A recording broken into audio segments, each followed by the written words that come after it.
Previously on Behind the Build. Alright, I got the transmission crossmember all welded up. But are the welds strong? Of course they're strong, man. But are they strong enough?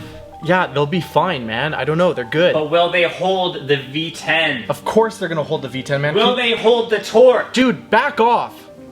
I guess only time will tell. Is this rad gonna fit? Oh my god. It's too small. It's what? It's too small. Did no one measure it? What are we gonna do about this one? If we order another one, it's gonna set us back at least 3 to 5 business days. We might not have a choice. Our back's against the wall on this one. Lucas, there's no way this is gonna fit. We're gonna have to make complete custom downpipes. Oh my god. There's no room. We can't get direct access. I don't know what we're gonna do. God damn it! Okay, you know what? If anyone can do it, it's us. When you and I put our head together and we focus on something, nothing's gonna get in our way. You know what? We need to get some stainless straight pipe. We'll get a couple bends. Maybe we'll have to do a couple pie cuts. But if anyone can do it, it's you and me, bro. I know we can do this, man. Are you in? I'm in.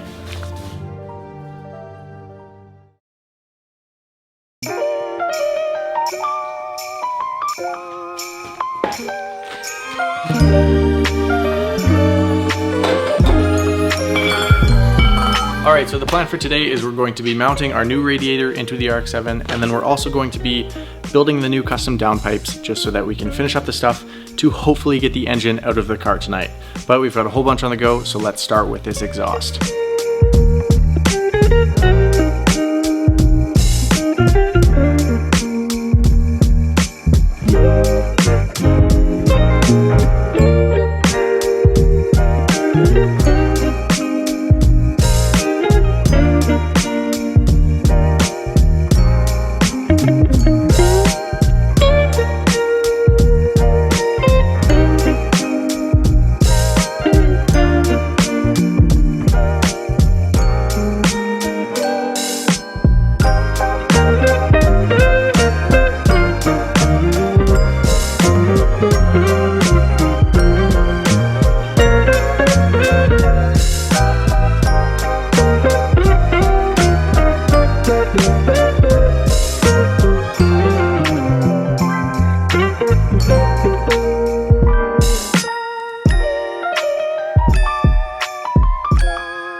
Okay, well the downpipes are fitting just perfect, and they look really nice. All the pieces are fitting perfectly flush.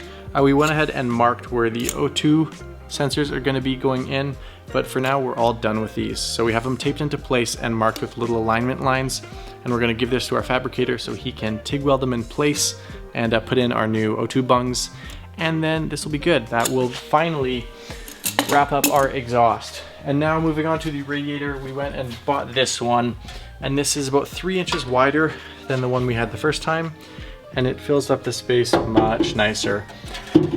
So the plan for mounting this is we're going to go ahead and put a 90-degree bracket off of the frame rail in front and behind of the rad, if that makes sense. And then we're also going to do the same thing off of the rad, and then we have little insulator bushings that are going to go in between. Only real thing we need to watch out for is on this side. We're not able to put a mount right here because it would interfere with the outlet of the radiator, and we wouldn't actually be able to get the rad out. But with the 3 mounts and then the rad hoses, it should be holding it in place just fine. So yeah, we're gonna start with this. I got no drip in my pocket. Must have forgot it, or maybe I already lost it. Don't got enough to go cop it. I'm about to take off like a rocket. Houston, we might have a problem, but that don't mean money will solve them. No, that don't mean money will solve them.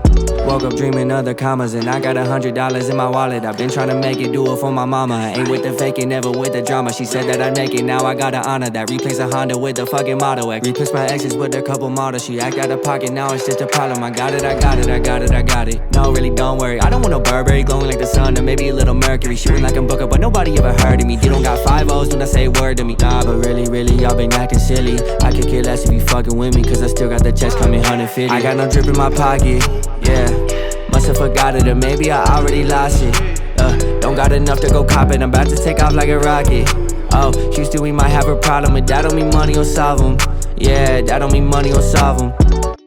All right, well, the rad's sitting exactly where we want it. We went ahead and marked just on the radiator where the mounts are sitting. And then we put a mark 5/8 of an inch up just to account for our insulator bushing that we're gonna be using. And so that's all good. We will get this pulled out and then send it to our fabricator to get some 90-degree tabs welded onto the rad.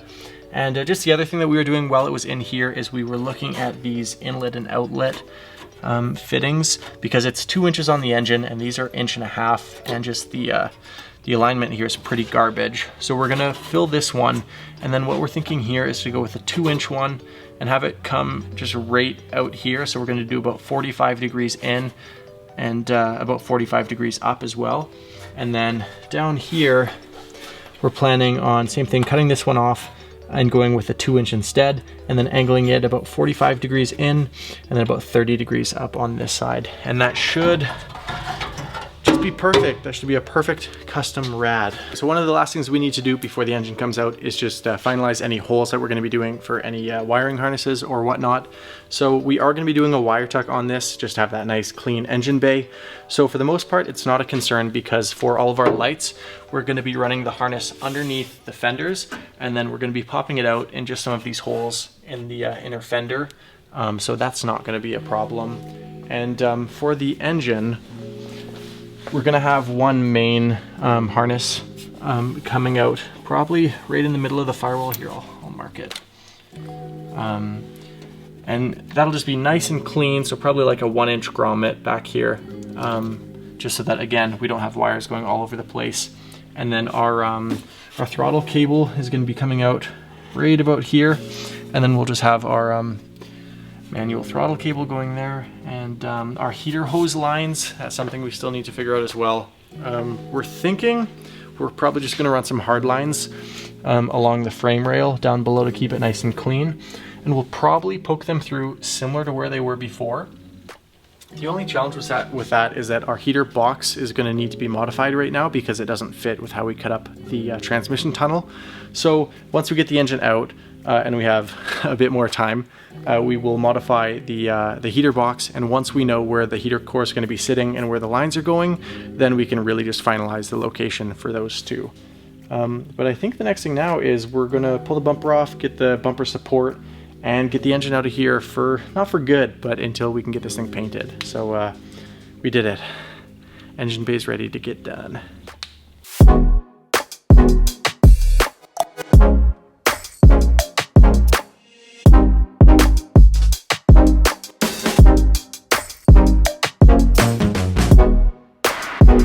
Well, now that the engine's out, we're going to be back on track with getting the engine bay shave done.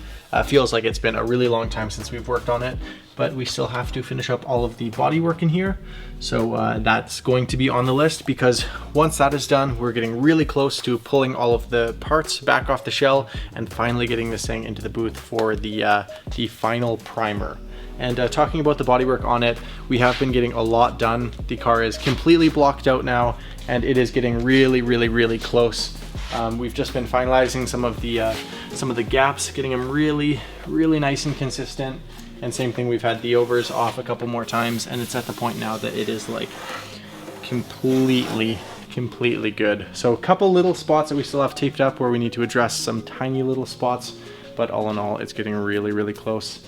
Thanks for sticking through it. Thanks for supporting us, and we'll see you next Thursday.